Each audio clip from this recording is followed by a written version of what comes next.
راہ حق کے جو مسافر ہیں ان کا جو مقصد ہے وہ ہے اپنے روح کو انلائٹن کریں، اپنے روح کو روشن کریں، اور اللہ کی جو قربت ہے اس کے متلاشی ہیں۔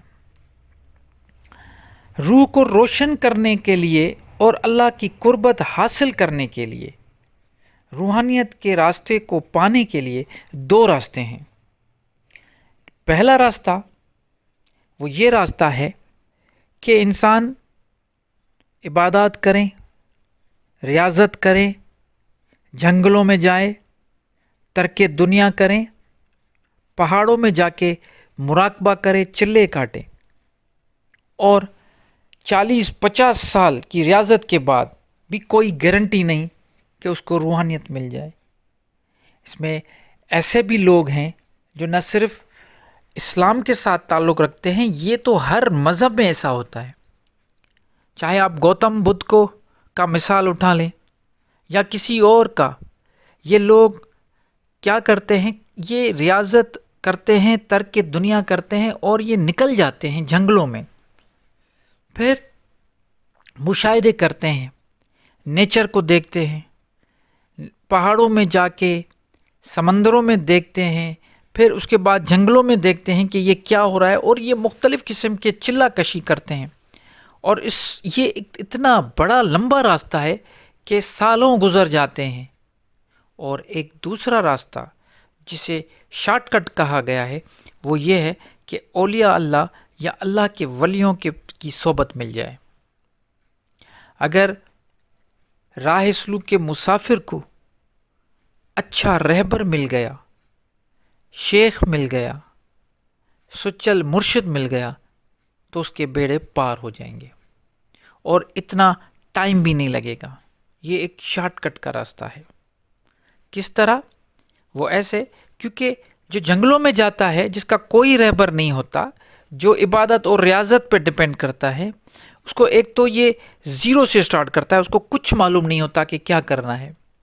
وہ زیرو سے سٹارٹ کرتا ہے اور وہ اتنا 10 سال، 20 سال، 30 سال، 40 سال تک وہ ریاضتیں کرتا رہتا ہے، اور آخر میں جا کے اس کو جو چیز ملتی ہے، اور وہ جو چیز اس کو مل رہی ہوتی ہے، وہ یہاں پہ جب کوئی سچل مرشد مل جاتا ہے تو وہ اپنے فیض سے وہ اپنے مرید کو شروع میں یہ ساری چیزیں دے دیتا ہے۔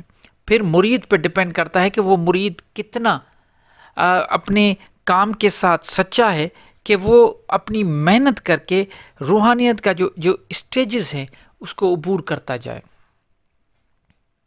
اور یہ اللہ تعالیٰ کا رحم کرم ہوتا ہے کہ کسی کو صحیح سچا سچل مرشد مل جائے، کیونکہ آج کے اس دور میں یہ سب سے بڑا مسئلہ ہے، کیونکہ دکانیں آپ کو پتہ ہیں کھلی ہوئی ہیں، لوگوں نے تصوف کو، پیری مریدی کو ایک پروفیشن بنایا ہوا ہے۔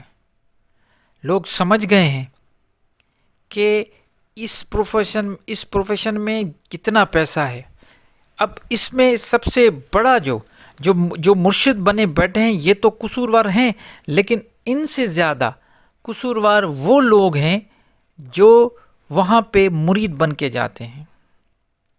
اور اب میں ایک چیز بتانا چاہتا ہوں، وہ یہ کہ یہ جو لوگ مرید بن جاتے ہیں ان کا مقصد یہ ہوتا ہے کہ یہ کہتے ہیں کہ ہم سے محنت تو ہوتی نہیں، تو کیوں نہ شارٹ کٹ کے پیچھے جائیں اور اپنے سارے جو کام ہیں وہ اپنے مرشد کے حوالے کر دیں، اور مرشد ہمیں جنت لے کے جائے گا، جنت میں لے کے جائے گا، دنیا میں بھی ہمیں وہ کامیاب کروائے گا، آخرت میں بھی سرخرو کروائے گا۔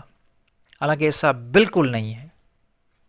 جو آخرت میں حساب کتاب ہوگا، ذرے ذرے کا حساب ہوگا، اس میں آپ کو کوئی نہیں بچا پائے گا۔ اس میں صرف آپ کے اعمال، نیک اور صالح اعمال جو ہے وہ آپ کو بچائیں گے۔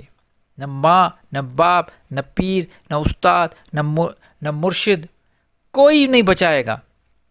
نہ اولاد کام آئے گا، نہ پیسے کام آئیں گے۔ وہاں پہ آپ کو کام آئے گا آپ کے نیک اعمال، جو کچھ آپ نے اس دنیا میں نیک عمل کیے ہوں گے وہی آپ کو وہاں پہ کامیابی ملے گی۔ لیکن لوگ یہ سمجھتے ہیں کہ ہم پیروں کے پاس جائیں گے، وہاں پہ ان کے ہاتھ چومیں گے، ان کو پیسے دیں گے، ان کو اپنا محبوب کریں گے، تو ہمارا سارا معاملہ وہ خود پار کروا دیں گے۔ اور یہ بڑی بات یہ ہے کہ ایسی باتیں مرشد کرتے ہیں لوگوں سے کہ آپ ہم تک پہنچ جائیں، ہم آپ کو اللہ تک پہنچائیں گے، کیونکہ ایسا ممکن ہے۔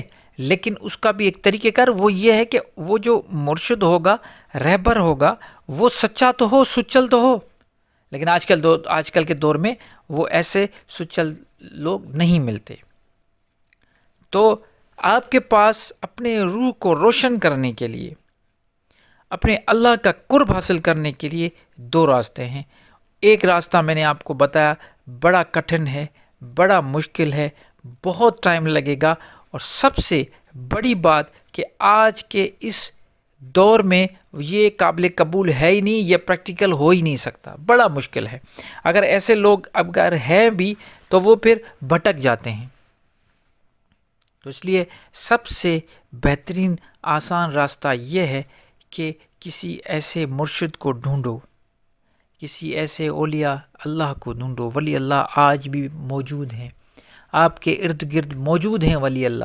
ولی اللہ کو ایسا نہ سمجھو کہ اس کو بڑے بڑے جبے پہنے ہوئے ہوں گے، بڑے بال ہوں گے، اور وہ کسی دربار پہ بیٹھا ہوا ہوگا، اسی کو ولی اللہ کہا گیا ہے۔ نہیں، ولی اللہ آپ کو کسی راستے پہ بیٹھا ہوا بندہ بھی مل سکتا ہے، کسی دکان پہ بیٹھا ہوا بندہ بھی ولی اللہ ہو سکتا ہے، کوئی اگر سبزی بیچ رہا ہے وہ بھی ولی اللہ ہو سکتا ہے۔ یہ آپ کبھی بھی نہ سوچے کہ ولی اللہ کا گیٹ اپ آپ نے جو بنایا ہے، ایسا کچھ بھی نہیں ہے۔ تو سب سے بہترین طریقہ وہ یہ ہے کہ اہل ذکر جو لوگ ہیں، جو نصیحت والے لوگ ہیں، ان کے ساتھ اٹھنا بیٹھنا ہو، ان کے ساتھ آپ کی باتیں ہوں۔ جہاں پہ آپ دیکھتے ہو کہ غلط باتیں ہو رہی ہیں، فضول باتیں ہو رہی ہیں، اس محفل سے اٹھ جائیں اور اللہ والوں کی محفلوں میں شامل ہو جائیں۔ ان لوگوں میں شامل ہو جو آپ سے سوائے اللہ کے کلام کے کوئی اور بات نہیں کرتے، کوئی کہانی نہیں، کوئی قصے نہیں، کچھ بھی نہیں، وہ صرف اللہ کا کلام آپ کو بتائیں گے۔ ان کی نظر سے اور ان محفلوں میں یہ جو نور ہے یہ آپ پہ پڑے گا، اور آپ کا جو روح ہے وہ روشن ہوگا۔ روح کو روشن کرنے کا اور کوئی طریقہ نہیں ہے، صرف یہ ایک طریقہ ہے کہ ایسے لوگوں کے ساتھ اٹھنا بیٹھنا شروع کریں، ایسی محفلوں میں بیٹھیں جہاں پہ اللہ کا ذکر ہو، اللہ کے کلام کا ذکر ہو، اللہ کے رسولوں کا ذکر ہو، اور جو بھی معاملات زندگی کے ہیں ان کی اصلاح پہ کام کیا جائے۔ وہ آپ کو بتائیں کہ آپ اپنے معاملات لوگوں کے ساتھ کیسے کریں، اپنے گھر والوں کے ساتھ آپ کے معاملات کیسے ہونا چاہیے۔